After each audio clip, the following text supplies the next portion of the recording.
সবাইকে আমন্ত্রণ এনবিএস আন্তর্জাতিক সংবাদে। শুরুতে NBS24.org শিরোনাম। চীন ভারতীয় সেনাদের আটক করেনি, অস্ত্রও ছিনিয়ে নেয়নি, জানানো হয়েছে ভারতীয় সেনাবাহিনীর পক্ষ থেকে। আমাদের তেল ট্যাঙ্কার বিপদে পড়লে আমেরিকাও কোথাও নিরাপদ থাকবে না, বললেন হাসান রুহানি। করোনা ঠেকাতে যুক্তরাষ্ট্রের সময় অপচয় করা উচিত না, বলছে চীন। ইরাকে রাষ্ট্রদূত ফেরত পাঠাচ্ছে সৌদি আরব, সম্পর্কে উন্নতির আশাবাদ। ইরানি তেল ট্যাঙ্কার নিয়ে বুলটনের প্রতিক্রিয়া ও ভেনেজুয়েলার তেলমন্ত্রীর কৃতজ্ঞতা। অস্ট্রেলিয়ায় শক্তিশালী সাইক্লোন মাঙ্গার তাণ্ডব শুরু। মুসলমানদের ঈদের শুভেচ্ছা জানিয়েছে কানাডার প্রধানমন্ত্রী জাস্টিন ট্রুডো। ঈদ উল ফিতর উপলক্ষে 3 দিনের অস্ত্রবিরতি ঘোষণা তালেবানের। দর্শক, এতক্ষণ শুনছিলেন শিরোনাম, এবার বিস্তারিত। চীন ভারতীয় সেনাদের আটক করেনি, অস্ত্রও ছিনিয়ে নেয়নি, জানানো হয়েছে ভারতীয় সেনাবাহিনীর পক্ষ থেকে। ভারত ও চীনের মধ্যে চলমান উত্তেজনার মধ্যে সেনাবাহিনীর পক্ষ থেকে জানানো হয়েছে যে ভারতীয় সেনাদের আটক করেনি চীন এবং অস্ত্রও ছিনিয়ে নেয়নি।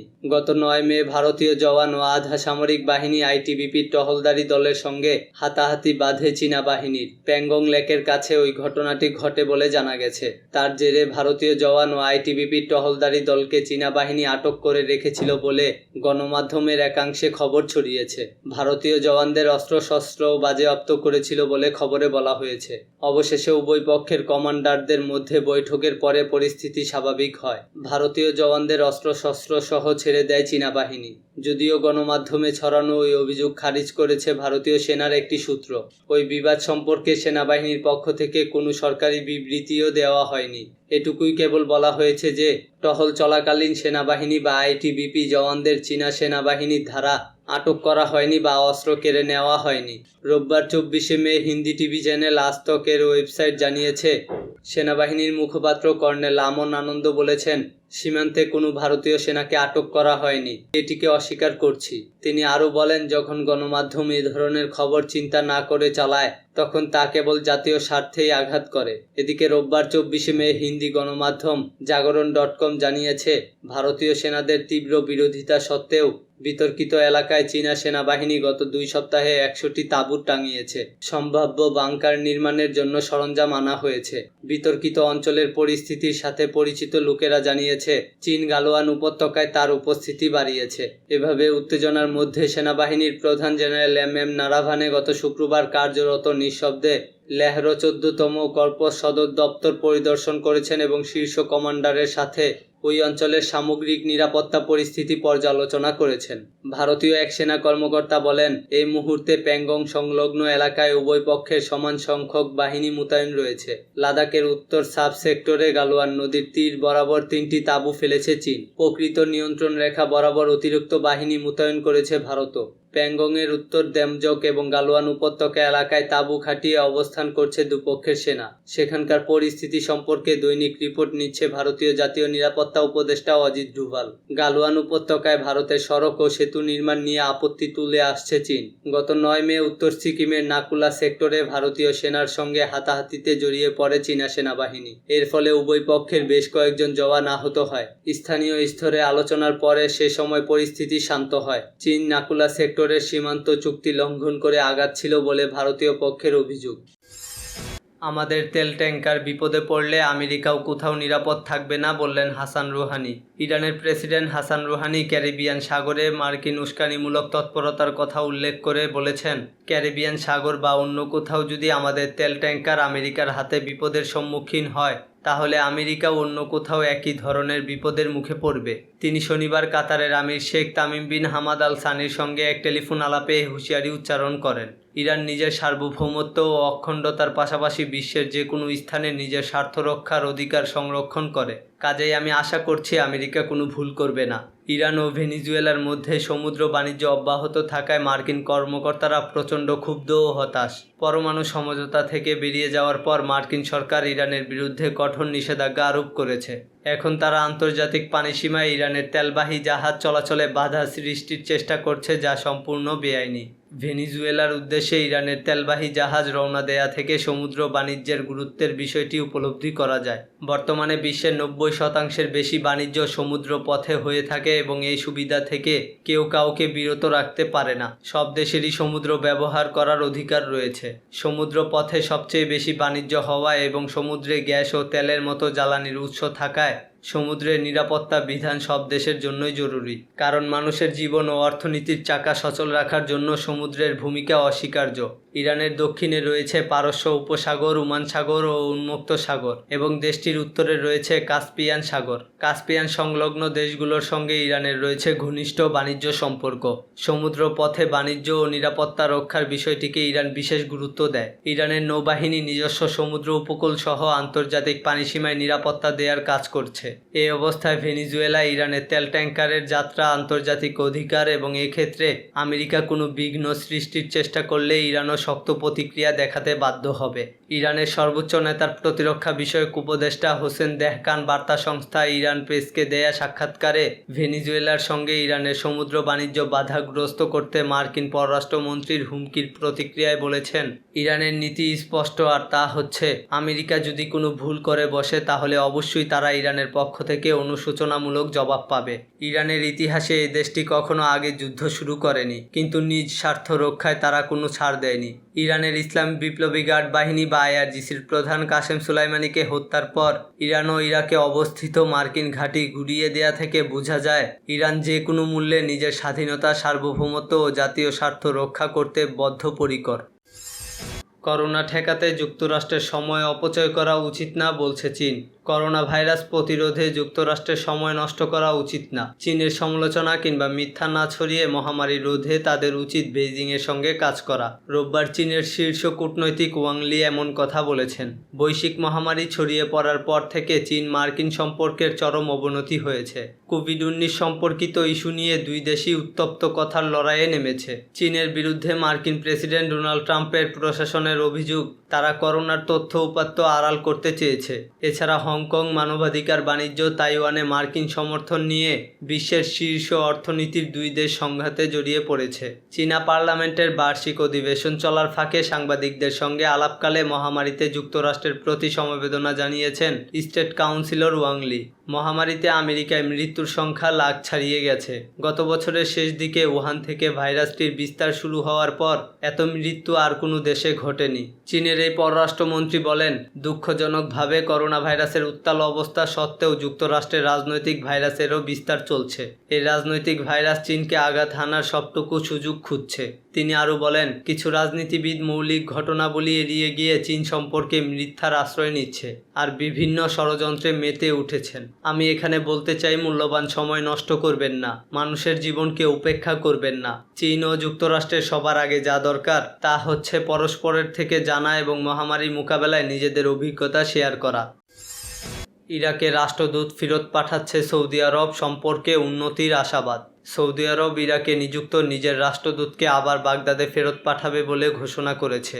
ইরাকে উগ্র জঙ্গি গোষ্ঠী দায়েশ বা আইএস পরাজিত হওয়ার পর ইরাকের সঙ্গে সম্পর্ক ঘনিষ্ঠ করার অংশ হিসেবে এই পদক্ষেপ নিতে যাচ্ছে রিয়াদ। সৌদি আরব সফররত ইরাকের উপপ্রধানমন্ত্রী আলী আলভির সঙ্গে এক বৈঠকে সৌদি পররাষ্ট্রমন্ত্রী ফয়সাল বিন ফারহান এই ঘোষণা দিয়েছেন বলে সৌদি গ্যাজেট পত্রিকা জানিয়েছে। প্রিন্স ফয়সাল বলেন, ইরাকের সঙ্গে সম্পর্ক আরও শক্তিশালী করতে চায় রিয়াদ এবং এই লক্ষ্যেই সৌদি রাষ্ট্রদূতকে বাগদাদে ফেরত পাঠানো হচ্ছে। সৌদি পররাষ্ট্রমন্ত্রী বলেন, ইরাক সরকার দেশটিতে নিরাপত্তা ও স্থিতিশীলতা প্রতিষ্ঠার যে চেষ্টা চালাচ্ছে তার প্রতি রিয়াদের পূর্ণ সমর্থন রয়েছে। সৌদি আরব বিদেশি হস্তক্ষেপ ছাড়া ইরাকের সার্বভৌমত্ব অক্ষুণ্ণ থাকুক তা দেখতে চায়। সৌদি আরব সফররত ইরাকি উপপ্রধানমন্ত্রী সৌদি আরবের বাণিজ্য মন্ত্রী মাজেদ আল কাসাবি এবং অর্থমন্ত্রী মোহাম্মদ আল জাদানের সঙ্গে সাক্ষাৎ করেন। এসব সাক্ষাতে দুদেশের মধ্যে অর্থনৈতিক সহযোগিতা শক্তিশালী করার উপায় নিয়েও আলোচনা হয়। সৌদি আরব বহু বছরের বিরতির পর 2015 সালের ডিসেম্বরে ইরাকে নিজের দূতাবাস কার্যক্রম শুরু করে এবং সামির আস সাবাহানকে রাষ্ট্রদূত হিসেবে নিয়োগ দেয়। কিন্তু পরবর্তীতে ইরাকের কোনো রাজনৈতিক নেতা সম্পর্কে সাবাহান অবমাননামূলক বক্তব্য দেওয়ার পর দুদেশের সম্পর্কে টানাপোড়েন তৈরি হয় এবং রিয়াদ তার রাষ্ট্রদূত প্রত্যাহার করে নেয়। ইরানি তেল ট্যাঙ্কার নিয়ে বুলটনের প্রতিক্রিয়া ও ভেনিজুয়েলার তেলমন্ত্রীর কৃতজ্ঞতা।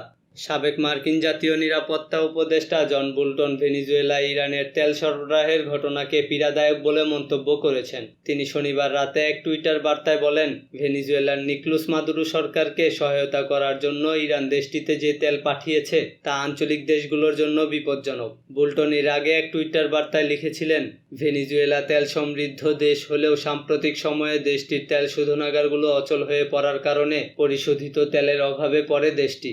এ অবস্থায় সম্প্রতি দুদেশের উপর আমেরিকার অবৈধ ও একতরফা নিষেধাজ্ঞা উপেক্ষা করে ইরানের 5টি তেল ট্যাঙ্কার ভেনেজুয়েলার জন্য পরিশোধিত তেল ও তেলজাত পণ্য নিয়ে দেশটির উদ্দেশ্যে যাত্রা শুরু করে। রোববার ইরানের স্থানীয় সময় সকালে একটি তেল ট্যাঙ্কার ভেনেজুয়েলার পানিসীমায় প্রবেশ করেছে। এদিকে ভেনেজুয়েলার তেলমন্ত্রী ট্রেক আল আইসামি রোববার এক টুইটার বার্তায় তার দেশের জন্য তেল পাঠানোয় ইরানের প্রতি কৃতজ্ঞতা প্রকাশ করেছেন। তিনি ওই বার্তায় বলেন, ইরানি তেল ট্যাঙ্কারগুলোকে স্বাগত জানাচ্ছি এবং ভেনেজুয়েলার সরকার ও জনগণের পক্ষ থেকে ইরানকে ধন্যবাদ ও কৃতজ্ঞতা জানাচ্ছি। অস্ট্রেলিয়ায় শক্তিশালী সাইক্লোন মাঙ্গার তাণ্ডব শুরু। অস্ট্রেলিয়ার পশ্চিম উপকূলে আঘাত আনতে শুরু করেছে শক্তিশালী সাইক্লোন মাঙ্গা। ইতিমধ্যে এর প্রভাবে বিদ্যুৎ বিচ্ছিন্ন হয়ে পড়েছে উপকূলীয় এলাকার অন্তত 18,000 বাড়িঘর ও ব্যবসা প্রতিষ্ঠান।